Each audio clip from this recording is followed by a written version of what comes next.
What happens when one of country music's biggest stars reaches his breaking point on live television? Today, we're diving into the explosive moment that had Blake Shelton storming off the Today with Jenna and Friends show, leaving millions of viewers stunned and the entertainment world buzzing. This isn't just another celebrity interview gone wrong. This is a masterclass in how quickly things can spiral out of control when egos clash and boundaries get crossed. Make sure to subscribe and drop a comment below because you won't believe how this whole situation unfolded. The morning started like any other on the Today with Jenna and Friends show. Blake Shelton walked onto the set with his trademark grin, that easygoing Oklahoma charm that had made him a household name. Jenna Bush Hager greeted him with her usual enthusiasm, and the cameras rolled as they settled into what everyone expected would be a typical promotional interview for his latest album. "Blake, it's so good to have you back on the show," Jenna said, her voice bright and welcoming as she adjusted her notes. "You look great, by the way. Country life is treating you well."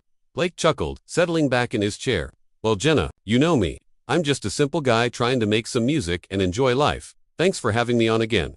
The conversation flowed smoothly at first, touching on his new music, his life away from The Voice, and his relationship with Gwen Stefani. Blake seemed relaxed, cracking jokes and sharing stories with his usual laid-back demeanor. But things began to shift when Jenna's co-host, who had been unusually quiet, decided to jump into the conversation. "Blake, I have to ask," the co-host interjected, leaning forward with a serious expression. "There's been a lot of talk lately about your past comments on social media. Some people are saying you've been tone-deaf about certain social issues. How do you respond to critics who say you're out of touch with what's happening in America?" The smile on Blake's face flickered for just a moment. He straightened up slightly, and those who knew him well would have recognized the subtle warning signs. His jaw tightened almost imperceptibly, and his hands, which had been gesturing freely, now rested firmly on the armrests of his chair. "Well," Blake said, his voice still controlled, but with a slight edge, "I think that's a pretty loaded question right off the bat. I've always been honest about who I am and where I come from. I'm not trying to be something I'm not." Jenna seemed to sense the tension building and tried to steer the conversation back to safer ground. "Blake, let's talk about your new single. The fans are really loving it, and the video is incredible." But her co-host wasn't ready to let go. "I think it's important that we address these things. Blake, you have a platform, you have influence, and some people feel like you haven't used that responsibly. What do you say to young fans who look up to you but feel let down by some of your positions?" Blake's eyes narrowed slightly, and his voice took on a sharper tone. "Look, I appreciate that you think this is important, but I came here to talk about my music, not to get ambushed about my personal beliefs. I've never claimed to be a politician or a social activist. I'm a country singer. But don't you think that with great success comes great responsibility?" The co-host pressed on, ignoring the increasingly uncomfortable atmosphere in the studio. "Your voice matters to millions of people. My voice matters when I'm singing." Blake shot back, his Oklahoma drawl becoming more pronounced as his irritation grew. "When I'm sitting in this chair, I'm here as an entertainer, not as someone's moral compass. And frankly, I don't appreciate being lectured about responsibility by someone who doesn't know the first thing about my life or what I stand for." Jenna jumped in quickly. "Blake, we're not trying to lecture you at all. We just want to have an honest conversation." "An honest conversation?" Blake laughed, but there was no humor in it. "An honest conversation would have started with letting me know this was going to be some kind of trial, instead of an interview about my music. An honest conversation would respect the fact that I'm here, doing you a favor by promoting my album. On your show," the co-host wouldn't back down. "I think our viewers deserve to know where their favorite celebrities stand on important issues. It's not about attacking you, Blake, it's about accountability." "Accountability?" Blake's voice rose slightly, and he leaned forward in his chair. "Accountability for what exactly?" "For being successful, for having opinions that might not line up perfectly with whatever narrative you're trying to push here. I've never hidden who I am or where I come from." The tension in the studio was now palpable. Camera operators exchanged glances, producers whispered urgently into their headsets, and Jenna looked increasingly desperate to regain control of the situation. The interview that was supposed to be a lighthearted promotion for Blake's new music had turned into something much more confrontational. "Blake," Jenna tried again, her voice taking on a pleading quality, "maybe we can just take a step back here. We're all friends, right? Let's talk about something positive. Your tour is coming up, and I know fans are excited about that." But Blake wasn't ready to let it go. The damage had been done, and his frustration was now fully visible. "You know what, Jenna? I thought we were friends too. But friends don't set each other up like this. Friends don't invite someone on their show just to blindside them with gotcha questions about stuff that has nothing to do with why they're there." The co-host, seemingly oblivious to how badly things were going, decided to double down.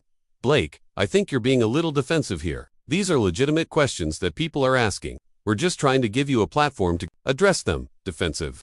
Blake stood up abruptly, his microphone pack catching slightly on his chair. You want to see defensive?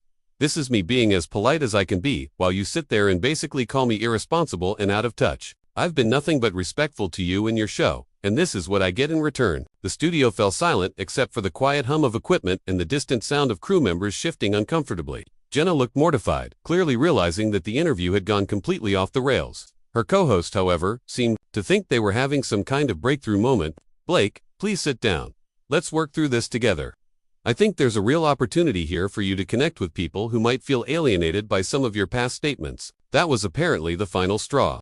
Blake's face went from frustrated to absolutely furious in the span of a heartbeat. His hands clenched into fists at his sides, and when he spoke, his voice was low and dangerous. Connect with people who feel alienated, he repeated slowly, each word dripping with contempt. You know what alienates people? Having some talk show host who's never walked in their shoes tell them what they should think and feel. You want to talk about being out of touch? Look in the mirror. Jenna was frantically gesturing to her producers off camera, clearly desperate for someone to cut to commercial, but the co-host seemed determined to push this confrontation to its absolute limit. Blake, I think you're missing the point here. We're not trying to tell anyone what to think. We're just asking you to take responsibility for the influence you have. There it is again, Blake said, his voice getting louder with each word. Responsibility. You keep using that word like I owe you something, like I owe everyone something just because I can carry a tune and people happen to like my music. Let me tell you something about responsibility. My responsibility is to my family, to my fans, who actually care about my music, and to myself. It's not to sit here and be your political punching bag. The co-host leaned back slightly, perhaps finally recognizing that they had pushed too far, but it was far too late to back down now. I'm not trying to make you a punching bag, Blake. I'm just trying to have a meaningful conversation. Meaningful? Blake laughed bitterly. You think this is meaningful? You think ambushing someone on live television and then lecturing them about responsibility is meaningful? This isn't journalism. This isn't even good television. This is just you trying to make yourself feel important by tearing down someone else. Jenna made one last desperate attempt to salvage the situation. Blake, please, let's just take a breath here. Maybe we got off on the wrong foot, but we can turn this around. Your fans love you. We love having you on the show. But Blake was already reaching for his microphone pack, his movements sharp and deliberate. You know what, Jenna? I used to think you were different. I thought you actually cared about your guests as people, not just as opportunities to score points or create drama for your ratings. Blake, that's not fair, Jenna protested, her voice cracking slightly. You know that's not what this is about, isn't it? Blake challenged, his eyes blazing as he looked between Jenna and her co-host. Then explain to me why I walked in here, thinking I was going to talk about music and instead got treated like I'm running for office. Explain to me why every question has been designed to make me look bad or put me on the defensive. The host, incredibly, decided to interrupt again. Blake, I think you're being overly sensitive here. These are questions that any public figure should be prepared to answer. Blake stopped what he was doing and stared at the co-host with complete disbelief. Overly sensitive. Did you just call me overly sensitive for not wanting to be ambushed? On your show, I'm just saying that if you can't handle tough questions, maybe you shouldn't be doing interviews, the co-host replied, apparently not realizing they had just lit the final fuse. The silence that followed was deafening. Blake stood perfectly still for a moment, and everyone in the studio seemed to be holding their breath. When he finally spoke, his voice was deadly calm. If I can't handle tough questions, he repeated slowly. Let me tell you something about handling tough questions. I've been doing interviews for over 20 years. I've been asked about everything, from my divorces to my struggles with alcohol, to my political views, to my relationship with Gwen. I've answered them all honestly and respectfully because that's what professionals do. He took a step closer to the co-host, his voice rising with each word. But what you're doing isn't asking tough questions. What you're doing is trying to create a moment, trying to get a reaction, trying to make me lose my cool so you can have your viral clip. Well, congratulations, you got what you wanted. Blake, please. Jenna tried once more, but he held up a hand to stop her. No, Jenna, I'm done. I came here in good faith to promote my music and maybe have some fun with people I thought were my friends. Instead, I get treated like I'm some kind of villain who needs to be taken down a peg. He started walking toward the edge of the set, pulling his microphone pack completely off as he moved. You want to know what's really irresponsible? It's using your platform to attack people instead of celebrating them. It's forgetting that the person sitting across from you is a human being with feelings, not just content for your show. The co-host, somehow still not getting the message, called after him, Blake, running away isn't going to solve anything. Why don't you stay and defend your positions? Blake stopped dead in his tracks and slowly turned around. The look on his face was one that anyone who had ever crossed him would recognize. A mixture of hurt, anger, and complete disgust. "Defend my positions," he said, his voice dangerously quiet. "Defend them to who?" "To you. Someone who clearly made up their mind about me before I even walked through that door. Someone who thinks their job is to be judge, jury, and executioner instead of just asking questions and letting people speak for themselves." He shook his head and let out a laugh that held no warmth whatsoever. "You know what the real problem is here? It's not that I won't defend my positions, it's that you never had any intention of actually listening to them. You just wanted to trap me, to make me look bad, to score your points." Jenna was now visibly upset, tears forming in her eyes as she watched one of her favorite guests completely lose faith in her show. "Blake, I never wanted this to happen. Please don't leave like this." For a moment, Blake's expression softened slightly as he looked at Jenna. "I know you didn't, Jenna. But this is what happens when you let people with agendas hijack your show. This is what happens when you stop treating your guests like people and start treating them like political targets." He glanced back at the co-host with undisguised contempt. "And as for you, I hope whatever you think you accomplished here was worth it. Because you just burned a bridge with someone who has never been anything but respectful to you and your show." The co-host, incredibly, still seemed to think they held the moral high ground. "Blake, I think you're overreacting. All I did was ask some questions that people want answered. Questions that people want answered." Blake's voice rose to nearly a shout. "Or questions that you wanted to ask because you thought it would make good television. Because there's a big difference between serving your audience and serving your own ego." He turned back toward the exit, but then paused and looked directly into the camera. "You know what? I think the people watching at home deserve to know what really happened here today. They deserve to know that I came here to talk about music, to share some stories, to maybe make people smile for a few minutes. Instead, I got lectured about responsibility by people who apparently think their job is to tear down anyone who doesn't think exactly like they do."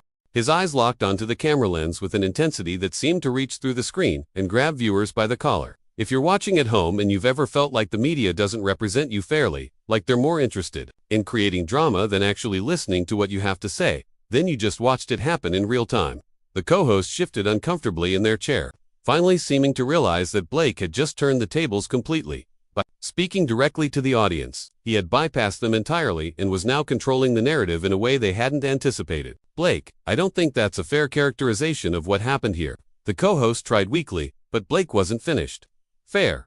Blake turned away from the camera to face them again, his eyebrows raised in disbelief. "You want to talk about fair? Fair would have been telling me before we went on air that you planned to grill me about politics instead of music. Fair would have been treating me with the same respect I've always shown this show and everyone on it." He gestured broadly at the set around him. "I've been coming on this show for years. I've promoted my albums here. I've shared personal stories. I've tried to be entertaining and genuine because I thought that's what you wanted. But apparently what you really wanted was a chance to take me down." Jenna was now openly crying, her carefully applied makeup starting to run as she watched her show implode in real time. "Blake, I swear to you, I had no idea this was going to happen. I would never have wanted this." Blake's expression softened again as he looked at her, and for a moment it seemed like he might sit back down and try to work things out. "Jenna, I believe you, I really do. But the fact that you didn't know makes this even worse, because it means someone on your own team thought they could use your show to ambush me without even telling you." He looked around the studio, taking in the stunned faces of crew members, the frantic whispers of producers, and the general chaos that his confrontation had created. This is what happens when people forget that television is supposed to be about entertainment, about bringing people together, about making their day a little brighter. Instead, it becomes about division, about gotcha moments, about making people choose sides. The co-host, apparently incapable of reading the room, made one final attempt to salvage their position. "Blake, I think you're being unfair to our viewers. They're smart people who can handle complex conversations about important issues."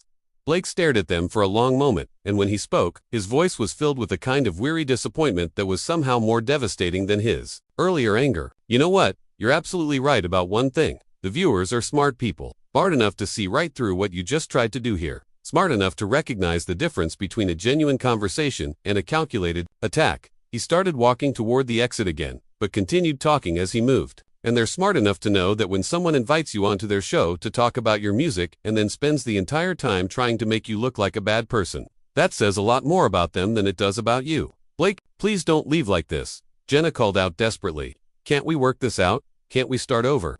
Blake paused at the edge of the set and turned back one final time. His anger seemed to have burned itself out, leaving behind something that looked almost like pity. "Jenna, I've got nothing but respect for you personally. But I can't work this out because this isn't about me and you.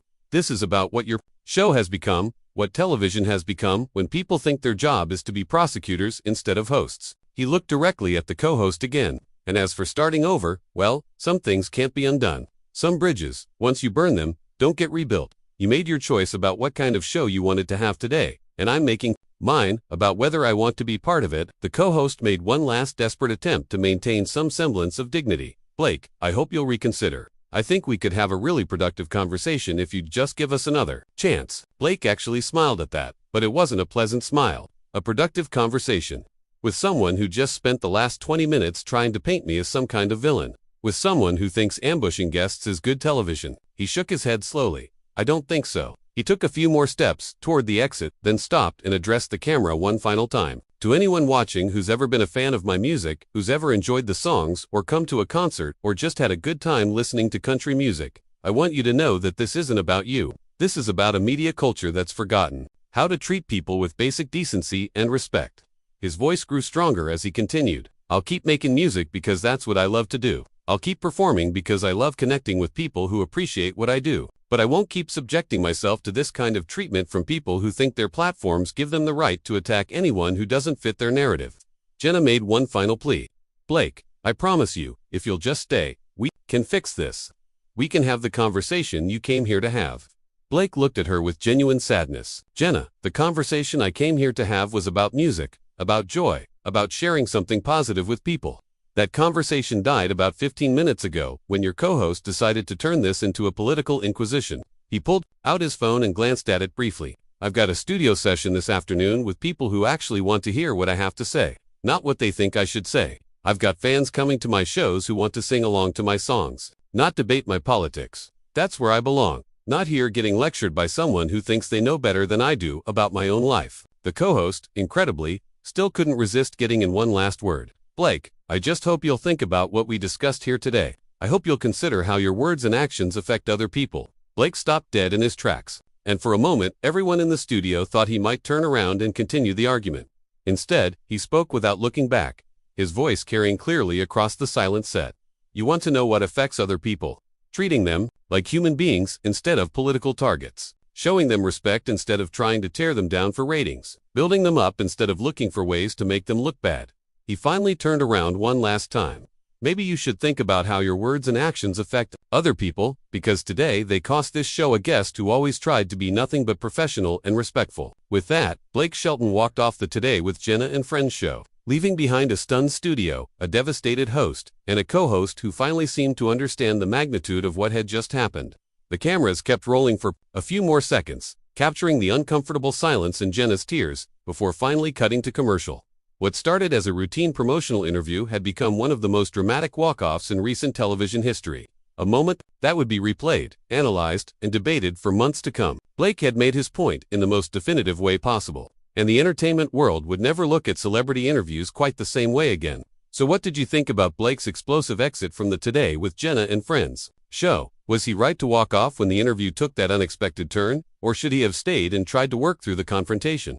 Drop your thoughts in the comments below, and make sure to subscribe for more behind-the-scenes stories from the world of entertainment. What other celebrity walk-off moments do you think we should cover next?